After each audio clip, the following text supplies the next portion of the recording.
Hello, this is Chef Marcus Guiliano, and welcome to episode number 66 of the Chef on a Mission radio show, Chef on a Mission podcast, episode number 66. I shocked my doctor. Today is a great episode where I'm actually being interviewed by Sheerie Berjansky, and she's also in the health and healing movement. So I'll leave all of her information in the description. You can reach out to her and check out her stuff. So I'm a guest on her show today. We had a great, almost hour-long show that I'm breaking up into a couple of pieces. And today I'm talking about how I got my start into the health world. How did it all happen? How did it all happen? And what did my doctor say? And I actually shocked my doctor, and we'll talk about that in here. And of course, this is all brought to you by my main business, which is Aromatime Bistro, THYME, Aromatime Bistro. We are located in Ellenville, New York. We're 90 miles north of New York City. We are the Hudson Valley's most awarded restaurant. We were the first green certified restaurant in upstate New York, and we've been open since 2003. So check out our website, aromatimebistro.com. And we'd love to have you come visit just 90 miles north of New York City in the beautiful Hudson Valley, where the Shawangunk mountain range meets the Catskills, the Hudson Valley and the Catskills, where they meet. We're actually just on the edge of the Borscht Belt, where the Nevele was, just minutes away from where Dirty Dancing was shot. And if you ever want to travel to wine country, we've got you covered too. We have VIP Winery Vacations, which is one of our other businesses where we can help you or take you to wine destinations throughout Italy and throughout Valle de Guadalupe in Mexico and all through New York State. Yes, I did say Mexico. Mexico is a very predominant wine region, older than Napa Valley, older than California. The missionaries and Cortez did their thing there and brought a bunch of grapes 500 years ago, and they have an amazing wine history there, and we now do group tours there. But if you need help in Italy, whether you go with us or whether you're going on your own, we can get you limo rides from the hotel, from the airport to the hotel.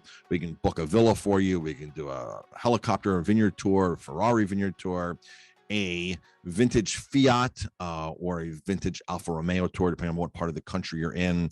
We can set you up at hotels, restaurants, villas, you name it. We've got you covered in Italy. So VIPWineryVacations.com. And there'll be a lot of different links there to travel with us all over the place, whether you're in New York, Mexico, Italy, and we can even help you out with some Spain. We have done Spain as well before. So let's jump into episode number 66. I shocked my doctor, how I first got started in the health realm. How did my eyes get opened for the very first time? And what did I do and how did I do it?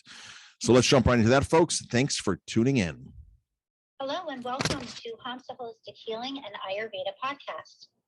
Episode 8, Food as Medicine and Mindful Eating. I am so excited to introduce my guest, Chef Marcus Guiliano, owner of Aromatime Bistro in Ellenville, New York, which is the most awarded restaurant in the Hudson Valley. Chef Marcus, along with his wife Jamie, opened Aromatime in 2003. It was the first restaurant to be green certified in upstate New York. Marcus has authored 2 books. He and Jamie are travel consultant entrepreneurs and business coaches.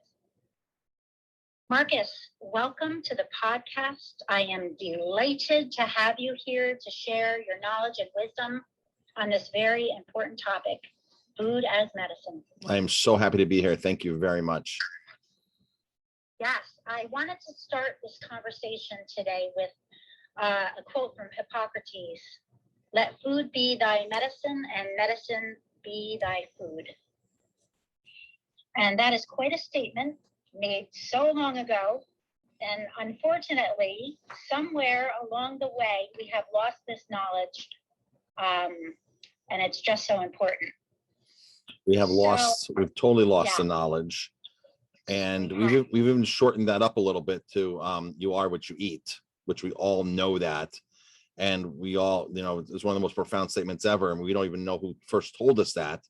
We've heard it our whole lives. We've heard that statement. And yet most of us ignore that.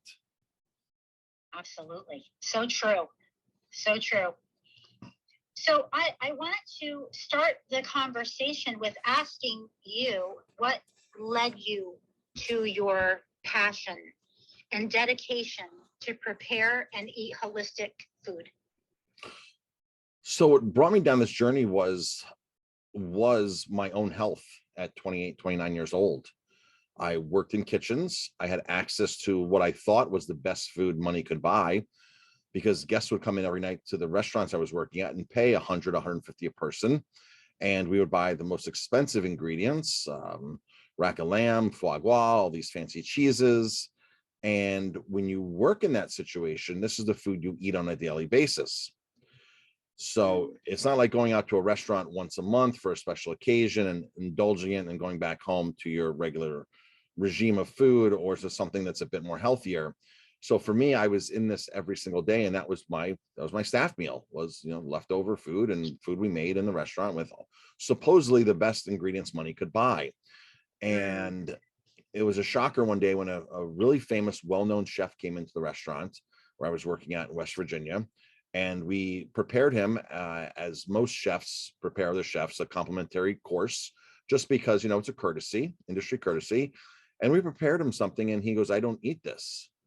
And we're like, "This famous chef doesn't eat this." And he's like, "Well, I'm vegetarian. I eat this way, eat that way." And I was blown away. I'm like, I can't believe this. But he's written books with all this other types of food in it, but yet he's not doing that himself, the book that he wrote. And I was like, interesting. So my mind kind of started thinking, I'm like, okay. And then when I was in Colorado, I was working, I was partner in a restaurant there, and our produce distributor, Chris from Rocky Mountain Boulder Fruit Exchange. And we were talking about how active he was. And I think he was about 50 years old. And he explained to me that he does the Pikes Peak Marathon every year. And I said, "The Pikes Peak Marathon?" I'm like, "You run up that mountain?" He goes, "We run up and run down." And I go, "Really?" He goes, "Yes." And I just thought it was humanly impossible to run up that mountain and run back down. But they do it every year. And there's a bunch of them that do it every year. And it's not impossible. So him and I got into the conversation about nutrition and what he ate. So my mind kind of started working. Like, okay, there's more of an answer to this food that I'm eating. And I would make a joke to myself, which wasn't really a joke. But every job I worked, I would gain a pant size. So I'd take another job, get fitted for chef pants. And I went from 32 to 34 to 36 to 38. And then I topped out at 40 inches on my waist. And wow. I said, "Oh my gosh," it was like clockwork. Every job, here's another pant size. And so I was becoming less and less active, brain fog. I was just becoming sick. I remember one place I worked, I had pneumonia twice in the same winter. Twice. Oh, wow. That's how run down my immune system was. And the chef looked at me, goes, "What's wrong with your immune system?" And, as a young chef at 21, 22 years old, I'm like, "Why is he asking me that? What's wrong with my immune system?" Like, I don't know. I go take some antibiotics. I don't know. Right. So, and finally at 28 years old, that's where the fulcrum flipped, right? That was the breaking point.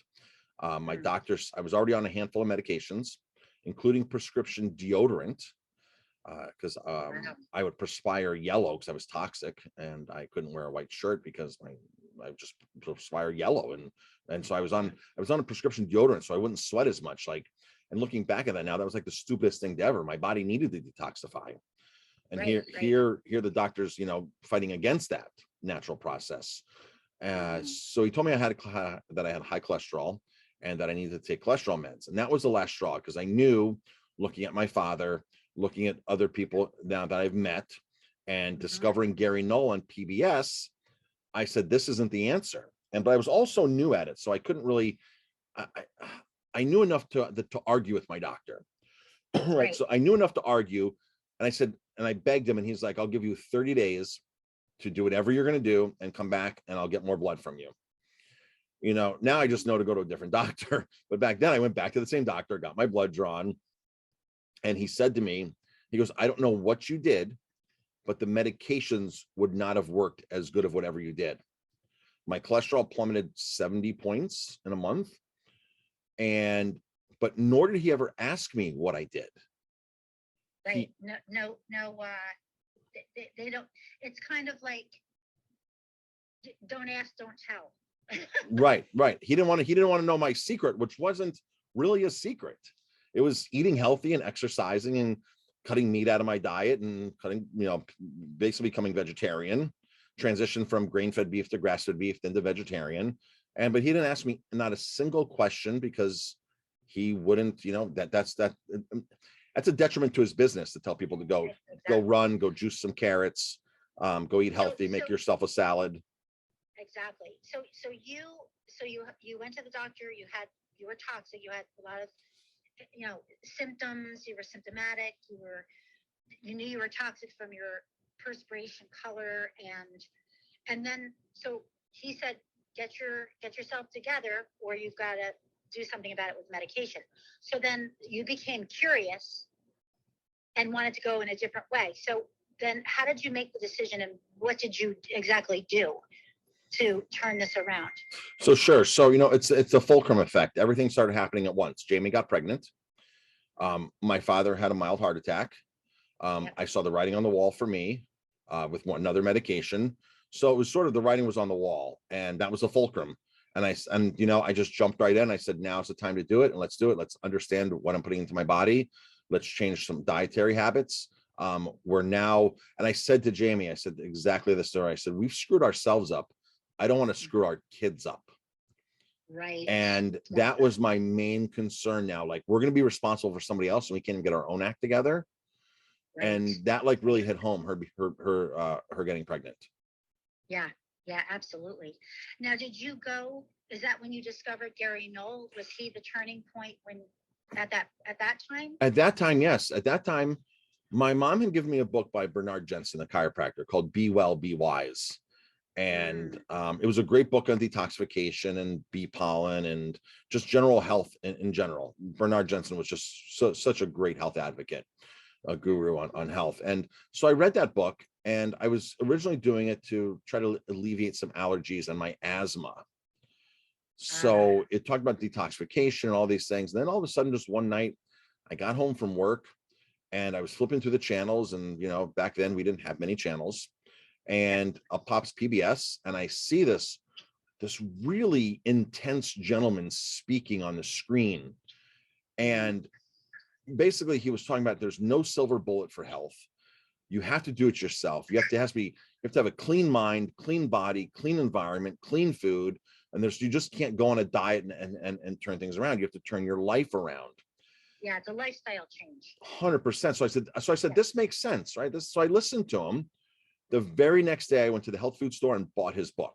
I think first time I ever stepped into a health food store, I went and bought his book, and there I was reading his book. And within the first 30 pages, I said, okay, I got a game plan. Page 69, page 70, I became vegetarian, and that was it. I had a game plan.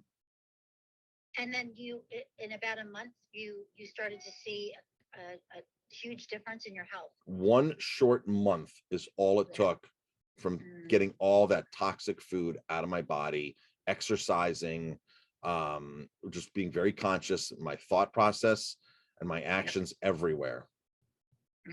That's so, it's fascinating how much wisdom the body has when it's supported to heal itself.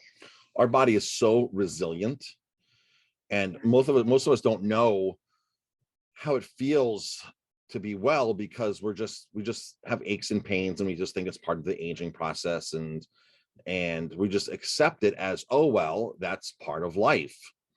So people never give ourselves a chance to really feel true health or have a breakthrough where it's like, oh my gosh, this is what it's like to wake up without pain today. This is what it's like to go through the winter without getting a cold. This is what it's like to be able to go run and breathe properly. People never really experience that. They don't, and it's possible. It is so possible. But we need to support our bodies when they're asking, because our bodies speak to us all the time. It's fine-tuning that communication, that when I have achy joints, there's a problem that I need to address nutritionally and with spiritual practices. And it's really that simple, but it's getting that communication, recognizing when the body is speaking to us, and then making the adjustments, having the knowledge to make those adjustments with what we take in through our senses.